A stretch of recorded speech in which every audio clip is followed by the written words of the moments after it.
నమస్తే. నేను సిరి.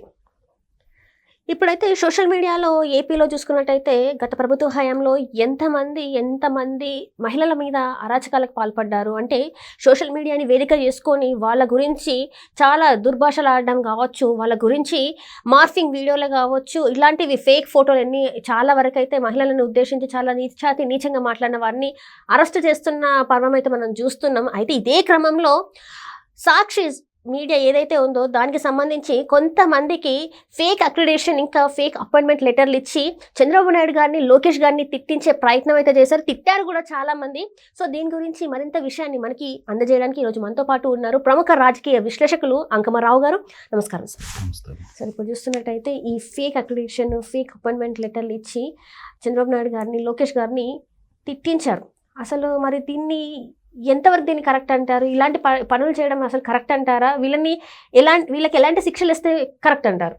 ఇప్పుడు వైఎస్ఆర్సీపీ ప్రభుత్వం వచ్చిన తర్వాతే కాకుండా రాకముందు నుంచి కూడా కొంతమందిని దానికి నియమించేసి అప్పటి 2014 నుంచి 2019 వరకు ప్రభుత్వం చేసిన దాని మీద చాలా విమర్శనాత్మకంగాను, అలాగే కొన్ని పదాలను ఉపయోగించేసి, అంటే ఈ తర్వాత అధికారంలో వచ్చినంత ఘాటుగా కాకుండా అసత్య ప్రచారాలు చేసుకుంటూ ముందుకెళ్లారు.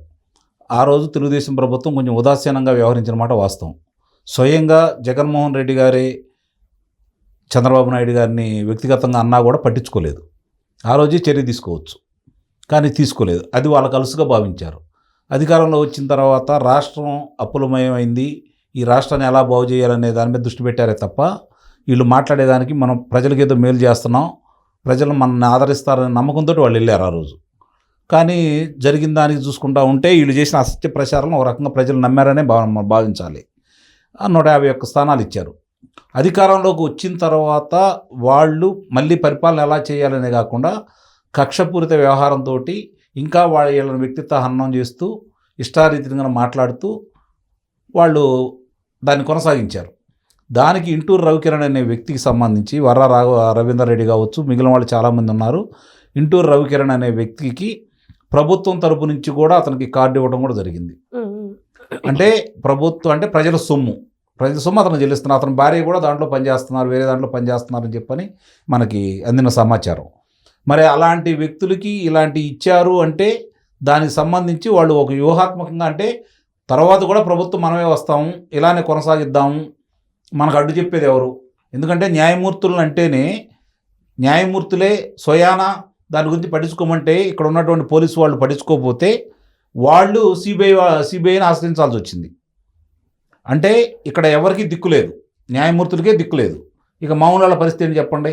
కాబట్టి మళ్ళీ మేమే అధికారంలోకి వస్తామని చెప్పని ఇష్టారీతిన ఇప్పుడు ఆ రవీందర్ రెడ్డి అనే కుర్రాడు వాళ్ళ తల్లిగారి మీద, అలాగే సొంత చెల్లెలైనటువంటి షర్మిలారెడ్డి గారి మీద, తర్వాత సునీతారెడ్డి గారి మీద, బాబాయ్ గారి కుమార్తె అయిన సునీతారెడ్డి గారి మీద ఎంత ఇబ్బందికరంగా మాట్లాడారు, ఎంత ఇబ్బందికరమైన రాతలు రాశాడు, ఏ విధమైన మార్ఫింగ్ ఫోటోలు పెట్టేసి ఇష్టారీతిని చేసుకుంటూ వెళ్ళిపోయాడు. మరి ఆ రోజు ఒక మాట కూడా మాట్లాడలేదు కదా, అతను ప్రోత్సహించారు కదా. అక్కడ దాకా ఎందుకు? ఇప్పుడు వాళ్ళందరూ బూతులను ప్రోత్సహించారని అనటానికి, దౌర్జన్యాలను ప్రోత్సహించారని అనటానికి చాలా స్పష్టంగా నారా చంద్రబాబు నాయుడు గారి ఇంటి మీదకి వెళ్ళినటువంటి జోగి రమేష్కి మంత్రి పదవి ఇచ్చావు. అలాగే బుద్దా వెంకన్న, బోండా ఉమా ఇద్దరికి సంబంధించి ఆ రోజు జరిగిన మాచర్లో జరిగిన సంఘటనకు సంబంధించి త్వరగా కిషోర్ అని అతనికి మున్సిపల్ చైర్మన్ చేశావు. అలాగే రోజా గారికి మంత్రి పదవి ఇచ్చేసావు. మరి నాని గారు ఏం మాట్లాడుతున్నారో చూశారు. పేరు నాని గారు ఎలా మాట్లాడారో జనం అందరూ చూస్తూనే ఉన్నారు. అమర్నాథ్, మరి వీళ్ళందరూ కూడా వరుసనే నువ్వు పదోన్నతి కల్పించావు వాళ్ళకి. అంటే ఏ సందేశం ఇచ్చావు నువ్వు?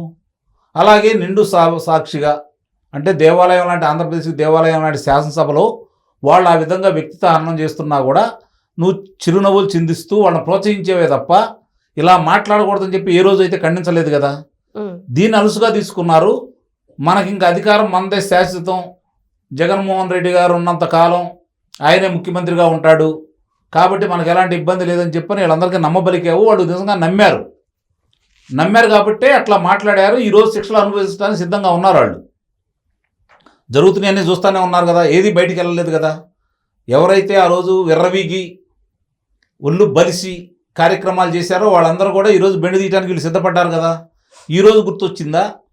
ఈరోజు మాట్లాడుతున్నారు దానికి సంబంధించిన విషయాలు చాలా వరకు అమాయకులు తీసుకెళ్తున్నారు. ప్రభుత్వాన్ని ప్రశ్నిస్తేనే తీసుకెళ్ళి ఇలా వాళ్ళు అదుపులో పెడతారా, కొడతారా, తిడతారా అని చెప్పని రకరకాలుగా మాట్లాడుతున్నారు కదా. అసలు ఆ అవసరం ఎందుకు వచ్చింది? ఆ స్థాయిలో వాళ్ళు విర్రవీగడానికి కారణం ఎవరు? ప్రోత్సహించిన వాళ్ళు ఎవరు? ఇది ఇప్పుడు ఒక్కొక్క అంశాలన్నీ బయటకు వస్తున్నాయి కాబట్టి అన్ని విషయాలు బయటకు తెలుస్తాయి, ప్రజలకు కూడా తెలుస్తాయి. నీ తల్లిని, చెల్లిని, ఇంకో చెల్లిని ఇబ్బందికరంగా మాట్లాడిన వాళ్ళని అదుపులో తీసుకుంటా ఉంటే నీకు చేత కాకపోతే, నీ తల్లిని, చెల్లిని వ్యక్తిహనం చేసిన వాళ్ళని, ఇబ్బందికరంగా మాట్లాడిన వాళ్ళని నువ్వు చర్యలు తీసుకోకపోతే ఇప్పుడు ఈ ప్రభుత్వం చర్యలు తీసుకుంటే నీకెందుకు అంత చురుకుపడుతుంది? నువ్వు ఎందుకు వాళ్ళకి వత్తాసుగా మాట్లాడుతున్నావు? నువ్వు ఎందుకు వాళ్ళ గురించి మాట్లాడుతున్నావు? నీ తల్లి చెల్లిని అంటే ఇప్పుడు నువ్వు మాట్లాడుతున్నావు కదా, అక్క చెల్లెళ్ళకి అని చెప్పని, లేకపోతే నేను పేదవారి తరపున నిలబడతాను, వాళ్ళందరూ పెత్తందారులని మాట్లాడుతున్నావు కదా. నీ కుటుంబంలోనే నువ్వు న్యాయం చేయలేకపోతే ప్రజలకు ఏం చేస్తావు అని చెప్పి ఈరోజు ప్రజలందరూ ఒక నిర్ణయానికి వచ్చేసి నిన్ను దూరంగా పెట్టారు. ఇంకా అర్థం కాకుండా ఇప్పటికి కూడా విషయాలు తెలుసుకోకుండా ఎందుకు మనం ఓడిపోయాము, ప్రజలకు మనకి ఏ విధంగా అధికారాన్ని కట్టబెట్టారు, మరి ఇంత ఘోరాధిఘోరంగా ఎందుకు ఓడిచ్చారు, దీంట్లో ఎక్కడ లోపాలు జరిగినాయి అనే దాని గురించి ఇంకా నువ్వు ఒకసారి కూడా పునరాలోచన చేసుకోకుండా వాళ్ళు ఈరోజు ఆ వర్రా రవీంద్ర రెడ్డి అనే వ్యక్తి కావచ్చు, మిగిలిన వాళ్ళు పెట్టిన దాన్ని ఒక్కసారి మీ తల్లి గారి మీద, మీ చెల్లెల గారి మీద, ఇంకో చెల్లెల గారి అయిన సునీతారెడ్డి గారి మీద అతను రాసిన రాతలు ఒక్కసారి మీరు బహిరంగ చదవండి.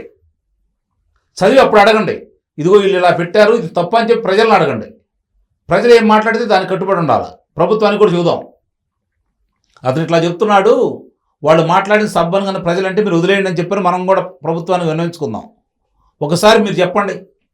మీరు మాట్లాడరు, పోని ఇప్పుడు నేను చెప్పిన వాళ్ళందరూ అంబటి రాంబాబు గారు కావచ్చు, లేకపోతే పేరు నాని గారు కావచ్చు, మరి రోజా గారు కావచ్చు, ఇప్పుడు జగన్మోహన్ రెడ్డి గారు కావచ్చు, సజ్జల రామకృష్ణారెడ్డి గారు కావచ్చు, విజయసాయిరెడ్డి గారు కావచ్చు, మీరందరూ వర్రా రవీంద్ర రెడ్డి పెట్టినటువంటి పోస్టులన్నింటినీ కూడా తిరిగి మీ ఖాతాలో పెట్టండి. మీ ఫేస్బుక్లో పెట్టండి, మీ ట్విట్టర్లో పెట్టండి, లేకపోతే మీ వాట్సాప్లో ఉంటే దాంట్లో పెట్టండి. అప్పుడు మీకు ఎలాంటి చర్యలు ఉంటాయో చూద్దురు కానీ, వాళ్ళకే కాదు మీ మీద ఎలాంటి చర్యలు తీసుకుంటారో చూద్దురు కానీ.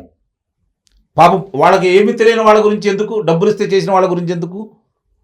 మీరు చేయండి ఆ పని, అయ్యేదాన్ని మీరు పెట్టండి. ఏం జరిగిద్దో చూద్దురు కానీ. మీరు ఆ రోజు వృద్ధురాలైనటువంటి రంగనాయకం గారిని ఏ విధంగా చేశారు, 72 సంవత్సరాల వయసున్న అంకబాబు గారిని ఏ విధంగా చేశారు, ఇవన్నీ ప్రజలందరూ గమనించారు కదా. ఈరోజు అలా చేయట్లేదు కదా. వాళ్ళకి నోటీసులు ఇచ్చారు, 1-2 సార్లు నోటీసులు ఇచ్చారు, అదుపులో తీసుకుంటున్నారు, విచారణ చేస్తున్నారు.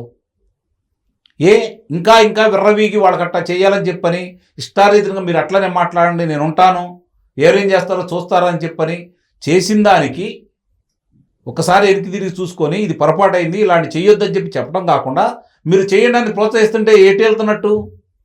ఒక మాజీ ముఖ్యమంత్రి, నువ్వు ముఖ్యమంత్రిగా ఉండగా నీ ఎటు చేత కాలేదు, ఇప్పుడు వచ్చిన కూటమి చేస్తుంది, నిస్సందేహంగా దీనికి అడ్డుకట్టబడుతుంది. ఇది ఆంధ్ర రాష్ట్రానికే కాకుండా దేశంలో కూడా ఇలాంటి రాతలకి అడ్డుకట్ట వేయడానికి ఓ చట్టాన్ని తీసుకురావడానికి వీళ్ళు ప్రయత్నం చేస్తున్నారు.